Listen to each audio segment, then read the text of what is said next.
Lisa, what were your thoughts on the inquiry and the proceedings and some of the speakers?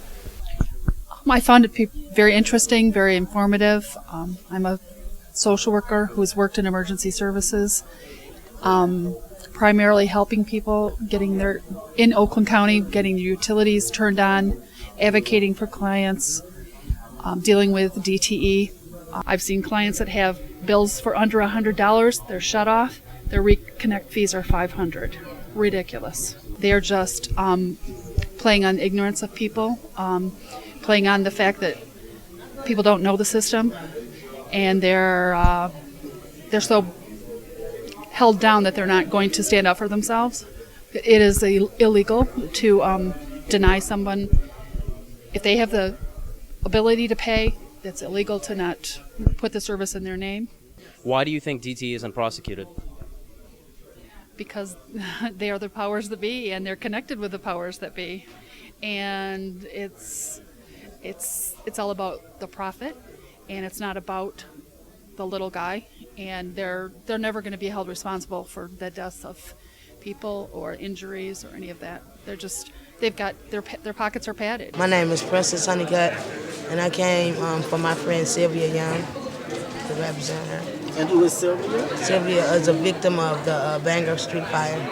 And what happened in that fire? Well, she lost her 3 kids. Her 3 children. And what's happening with her now? Yeah, they're trying to bring all kind of charges against her. The meeting was a good meeting. It was a good, very informational meeting. Very good. We are here with George Stewart. George spoke about his experience as a fire investigator. Now, George, what were your thoughts on the conference and the people that spoke? I really thought that I gained a lot of information. There were things that I thought I knew after 28 years. I found a lot of things I hadn't even thought of.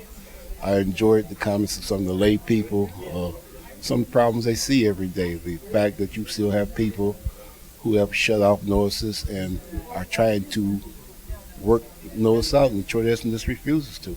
Why do you think DTE isn't prosecuted? Why does no one go after it? Because they're immune under certain circumstances by law, and they make prosecution so difficult unless you have a well-funded organization to litigate against them. It's an act of brutality. It's really difficult. Even in cases where they're dead wrong, they throw up a barricade when they know they're wrong. It's bad for their public image. I don't even think it's about money, just a stonewall. And that's what they do. Mm-hmm. How would you explain or describe the changes in Detroit over the past period? I've seen a deterioration. We're left with infrastructure, which is deteriorating. Nobody's making any effort to improve it.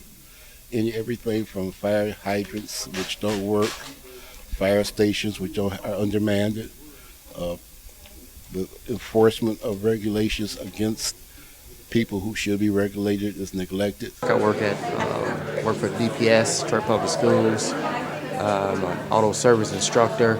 This is my first meeting that I came to involving something like this, of this magnitude. Very eye-opening for the utilities, and I didn't know that so many people were behind why the utility companies charge what they charge and why they do what they do.